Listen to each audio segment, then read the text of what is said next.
E em segundo livro de Crônicas, segundo Crônicas, capítulo 31, verso 20, diz que Ezequias era um bom rei, ele tinha boas intenções. Ele fez o que era reto e verdadeiro perante o Senhor, está na Bíblia.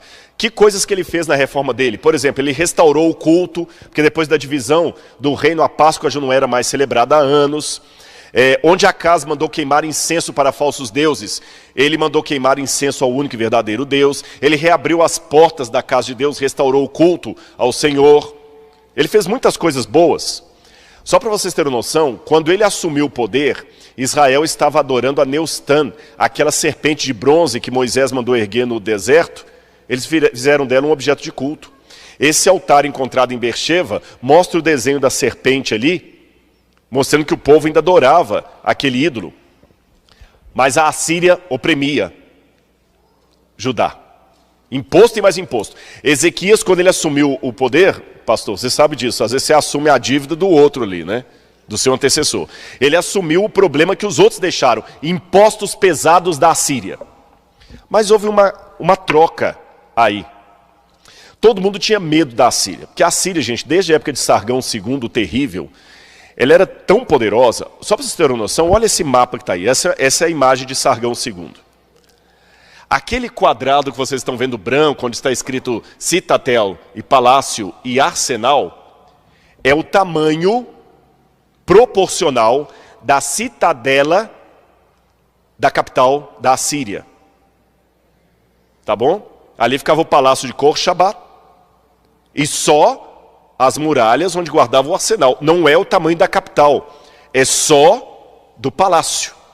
Do lado você tem o tamanho de Jerusalém. Só o palácio do rei, com o seu ambiente de arsenal, era 20 vezes maior do que o tamanho de Jerusalém. Imagina, a capital de Judá era 1/20 do palácio, em Khor-Shabbat, do palácio do rei da Assíria. Eu vou mostrar algumas fotos arqueológicas da... Parou aqui? Pronto. Aqui são as fotografias das escavações do palácio do... Apontar para cá, né? Obrigado. A que ponto chegamos, né? Então vou apontar para cá. Olha as escavações, quando eles descobriram os palácios do rei. Esses seres de pedra, lhamaços, foram levados para vários museus do mundo. Aliás, nessa época viveu também Ezequiel. E o profeta Ezequiel, quando ele tem uma visão dos querubins de Deus, ele também vê os querubins sendo rosto de homem, corpo de animal, asas. É muito parecido. Você vê que é uma questão da época, né? Olha os lhamaços que foram encontrados no palácio de Senaqueribe, estão hoje no Museu Britânico, Museu do Louvre. Olha as escavações, quando eles encontraram lá.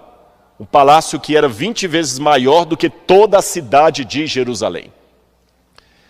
E além disso, tem cenas de construção ali, já falei da queda de Samaria, e cenas de crueldade. Quando você entra no palácio, esses materiais hoje foram tirados ali, esses relevos estão no Museu Britânico.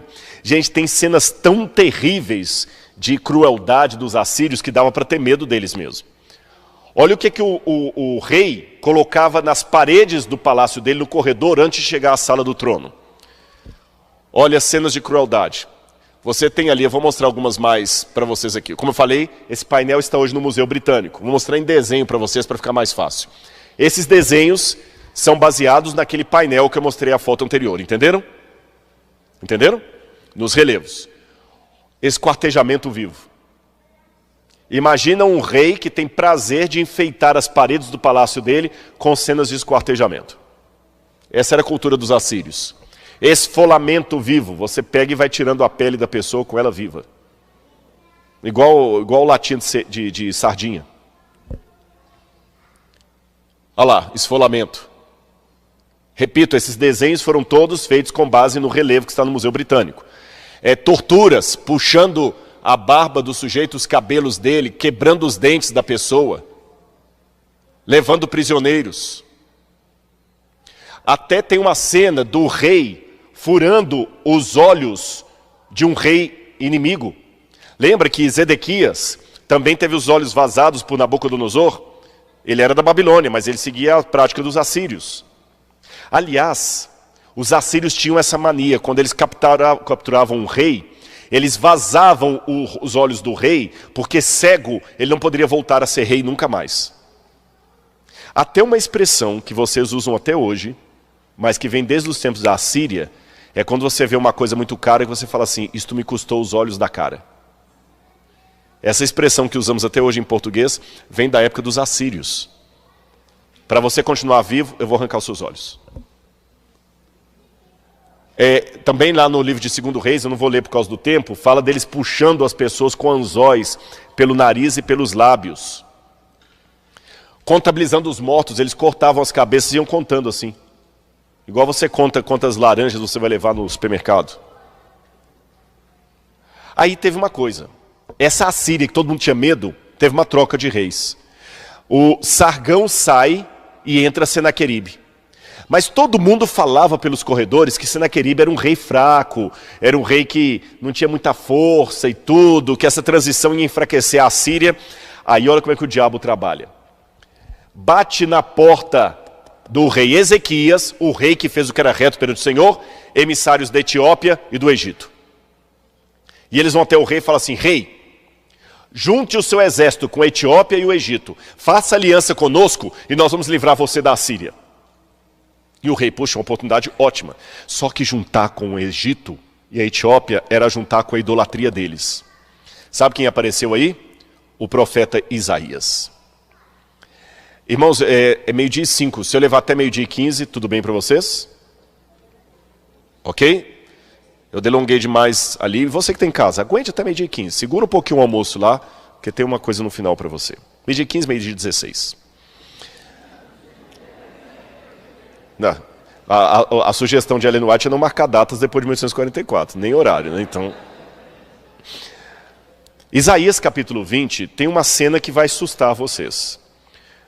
O rei ficava assim, ele não dizia não para Isaías, mas também não dizia sim. Isaías ia para ele e falava assim, rei, não se ajunte com o Egito, nem com a Etiópia. Confie no Senhor, faça o que os seus ancestrais não fizeram, proclame jejum, não resista aos assírios, deixe que o Senhor faça isso para você. E ele ficava, tá bom, Isaías. Sabe aquela pessoa que você dá conselho, você em casa. Volte para a igreja, você até quer voltar, mas fala assim, sabe aquela academia que você vai começar semana que vem e nunca começa? Aquela dieta que você vai começar e nunca começa? Aquela mudança de vida que você sabe que tem, mas nunca... E ele ficava assim, porque dava muito medo, gente. Era uma oportunidade que ele tinha de se livrar dos assírios. Olha o que Isaías chegou a fazer. Capítulo 20 de Isaías. No ano em que Tartã, enviado por Sargão, rei da Assíria, veio a Asdod. Veja bem, deixa eu explicar para vocês. O Sargão, ele estava passando o governo para Senaqueribe. Não que ele tinha morrido, porque havia reino... Tinha o ano da ascensão e o ano do reinado conjunto. O pai e o filho reinavam juntos. Vocês entenderam? Davi foi assim com Salomão. Salomão foi ungido rei e Davi estava vivo ainda. Então é nesse período. Aí veio, atacou a cidade de Asdod e a conquistou. Vou mostrar para vocês essa cena. Nesse mesmo tempo o Senhor falou por meio de Isaías, filho de Amós, dizendo, solta dos seus lombos a roupa de pano grosseiro e tira as sandálias dos pés. Isaías fez isso, passando a andar despido e descalço. Então disse o Senhor, assim como meu servo Isaías andou 3 anos despido e descalço como sinal e prenúncio contra o Egito e contra a Etiópia, assim o rei da Assíria levará preso do Egito os exilados da Etiópia, tanto os moços como os velhos, despidos e descalços, com as nádegas descobertas para a vergonha do Egito. Olha esse quadro aí para vocês, um pedaço do painel de Senaqueribe. Você está vendo um monte de escravos descendo assim com a mão para trás? Eles estão com um saiote e a parte de cima sem camisa. E esse saiote, quando você subia a rampa, realmente ficava com as nádegas aparecendo. Eram escravos. Então Isaías andou, não pelado de tudo, mas ele andou como um escravo. E por que Isaías fez isso? Era uma forma emblemática de dar uma mensagem. Isso é chamado de ato do profeta. Quando você quer chamar a atenção para o que você está falando, você toma uma atitude completamente fora do normal, fora da caixinha, e você desperta 2 reações no auditório. Ou ela é tão óbvia que não precisa ser explicada, ou ela é tão esquisita que o pessoal fala, o que você está querendo dizer com isso? Aí eles falaram, que bom que você perguntou. Vou dar exemplos para vocês. Jesus, quando os homens falaram, apedreja essa mulher, Senhor, a lei mandou que ela seja apedrejada, o que o Senhor disse? Jesus fez um ato do profeta. Ele baixou e começou a escrever com o dedo no chão. E quando aqueles homens viram que ele estava escrevendo com o dedo no chão seus próprios pecados, não precisou explicar nada. O ato de Jesus já mostrou. É que no Oriente Médio é muito assim, eles são muito emblemáticos. Quando tem um luto de judeu, por exemplo, você vê, ele está com uma camisa que tem um bolso assim, ele rasga o bolso e fica durante 7 dias com o bolso rasgado, para mostrar que ele está de luto. Eles têm muitos símbolos. Oséias vai lá e pega Gomer, ela não vale nada. Pega Gomer e começa a desfilar com ela na praça como se fosse a mulher mais fina da sociedade. E quando todo mundo fala, Oséias, já te botou chifre, por que você está fazendo isso aí? Vocês estão reclamando? Por quê? Vocês estão achando que ela não merece ser tratada como mulher porque ela me traiu? Ótimo. Pois vocês também fizeram com Deus o que ela fez comigo, e Deus está tratando vocês como eu a trato. Isso chama-se ato do profeta. É um estilo didático dos tempos bíblicos. Isaías fez um ato do profeta, entenderam? Mas mesmo com o ato de Isaías, chamando atenção para a mensagem, o rei ainda ficou. E aí? E o pior, que a Bíblia fala que o rei veio, atacou Asdod e Laquis. E aqui eu tenho algumas fotografias da fortaleza de Laquis, como era nos tempos bíblicos, e as escavações que foram feitas lá, e como Senaqueribe atacou. Esse cerco a Laquis também está nos painéis ali. E mostra Senaqueribe chegando na cidade de Laquis, com seu exército. Tem um homem abaixo ali cortando a cabeça de um outro, não sei se vocês conseguem ver. Olha a cena de violência lá. Empalamento. Aí o rei ficou com medo mesmo, olha lá. E se a Síria chegar? Isaías, confie no Senhor pela fé, olha as bênçãos que ele já fez. Mas o rei ficou com medo, muito medo. E o curioso, irmãos, que a Bíblia não fala qual foi a atitude do rei Ezequias. A Bíblia só fala de 2 coisas que são confirmadas pela arqueologia. Primeiro delas, que Deus deu um exemplo de prova do poder dele. A Bíblia fala que quando o exército de Senaqueribe chegou, Isaías falou, confia no Senhor que Deus não vai deixar os assírios chegarem a Jerusalém. Confia no Senhor. E quando o exército chegou no norte, o anjo do Senhor apareceu no arraial e matou vários soldados assírios e colocou todos em debandada. É curioso que Heródoto, o historiador grego, conta a mesma história da Bíblia. Ele fala que quando o exército da Assíria estava chegando, eles não conseguiram atacar o Egito, porque numa noite, estranhamente, apareceram milhares de ratos. E começaram a atacar os soldados, e muitos soldados morreram, outros saíram feridos, abandonando armas, abandonando tudo. E alguns morreram até de peste bubônica. Eu acho que Heródoto está contando numa versão secular o que a Bíblia contou como sendo o anjo do Senhor. Depois, a Bíblia fala que quando o rei voltou, Senaqueribe foi esmagado pelos seus próprios filhos, enquanto ele estava adorando ao seu Deus. E esse tablete cuneiforme que está no Museu Britânico, fala do neto de Senaqueribe, que quando ele assumiu o poder, ele matou os 2 filhos de Senaqueribe, que mataram seu avô, enquanto ele estava adorando. Bom, tudo isso está confirmado pela arqueologia. Então a história que eu estou contando é real. Mas o rei Ezequias, mesmo com esse sinal do poder de Deus, ele teve medo.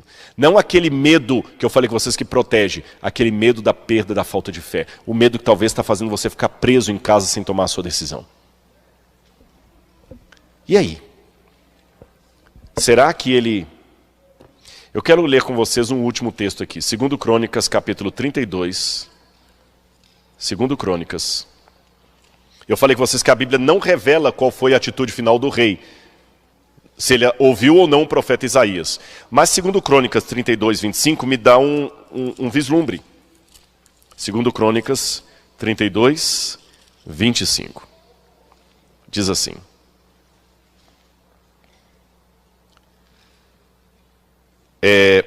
Vou ler o 24. Por esse tempo, Ezequias adoeceu de uma enfermidade mortal. Então orou ao Senhor, que lhe falou e lhe deu um sinal.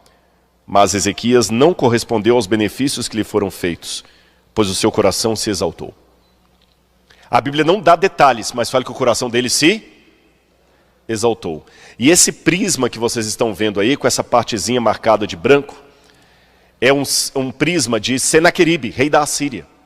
E Senaqueribe, rei da Assíria, diz que ele sitiou a cidade de Jerusalém, mas não a destruiu. Mas ele fala, quanto ao rei Ezequias, eu o prendi em sua cidade como se prende um pássaro numa gaiola. E ele, com medo de mim, me deu todos os tesouros da casa do seu Deus e eu levei para a casa do meu Deus.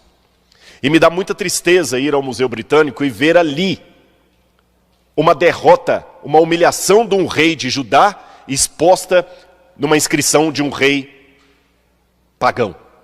Humilhei. E por que ele humilhou Ezequias? Por que isso ficou para a arqueologia mostrar para você até hoje? Por que Deus permitiu que a arqueologia recuperasse para mostrar para todo mundo a derrota do rei? Porque ele temeu. E quando ele temeu, aquilo que eu não posso responder pela Bíblia, eu posso pela arqueologia. Lembra daquele vaso que eu falei com vocês que está no Museu do NASP?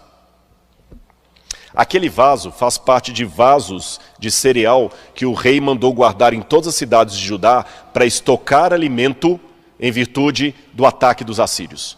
Porque se os assírios atacassem a cidade, você tinha alimento estocado na cidade para sobreviver ao cerco. E ele colocava o selo real nos vasos com o nome dele, escrito Lameler, em hebraico significa Lameler, pertence ao rei, e o nome dele é Ezequiarro. E um desses vasos com esse selo foi parar no NASP. E o que me chama a atenção é que esse que eu tenho lá no NASP, quando eu vejo o selo que ele tem, é o selo de um besouro com as asas abertas. Na verdade, eu tenho 2 selos dele lá. Estão vendo o besouro com as asas abertas? O que é um besouro? Se você estudar a história egípcia, você vai ver que o besouro com as asas abertas, olha lá, Lameler, o besouro lá, é justamente um símbolo do deus Ra, o Kepri, o deus do sol. Então, se um rei de Judá coloca como símbolo do governo dele um deus egípcio, qual que é a dedução que eu tenho? Ele não ouviu o profeta. Ele fez aliança com o Egito. E é interessante que alguns dos outros selos dele, eu tenho desenhos aqui, mostram também um rolo com asas abertas. Isso me lembra um texto de Zacarias 5, 1 a 4, que fala de um rolo com asas abertas como sendo o juízo de Deus. Irmãos, para terminar o meu sermão, o que eu aprendo com tudo isso? Em primeiro lugar, olha para mim, você que está em casa aí. Primeira lição que eu aprendo. Um homem de Deus também pode ter seus vacilos. Ezequias era um homem de Deus, sincero, mas na sua fraqueza ele temeu e perdeu a fé. Então, se você perdeu a fé, você está em boa companhia. Tem grandes heróis e heroínas de Deus que também tiveram momentos de fraqueza. A boa notícia é que se ele recuperou Ezequias e mesmo assim manteve a promessa dele, ele pode recuperar você também. Segunda coisa que eu aprendo: creia nos profetas de Deus. Se você tem a certeza que aquela é uma palavra de um verdadeiro profeta, não troque a palavra do profeta pela palavra da ciência, do especialista, do intelectual. Vá pela palavra profética. Talvez em termos de estratégia militar, ele estava certo em se juntar com o Egito. Qualquer general talvez ia dar esse conselho a ele. Mas Deus, às vezes, faz loucuras que humilham a sabedoria humana. Em terceiro lugar, aprenda que muitas coisas que nós temos são consequências da nossa tardança em crer em Deus. Eu quero que o pessoal da música venha aqui, porque eu quero terminar esse culto cantando aquela música para você que está aí em casa. Vamos aguentar só mais 1 minuto, 2, essa música vai durar. Você já ficou até aqui, só 2 minutos, não desliga agora o vídeo, não. Não vai almoçar, não, fica. Aliás, eu quero convidar mais. Cante você aí. Deixa o Espírito de Deus falar com você através desse hino. A irmã me perguntou assim: pastor, não vai ter hino final para não atrapalhar a sua mensagem? Eu falei: não, irmã, não vai ter hino final. Mas quando, lembra que eu falei com vocês que o apelo eu nunca programo? Eu deixo Deus usar? Então não foi uma questão de improviso, é de ouvir a voz de Deus.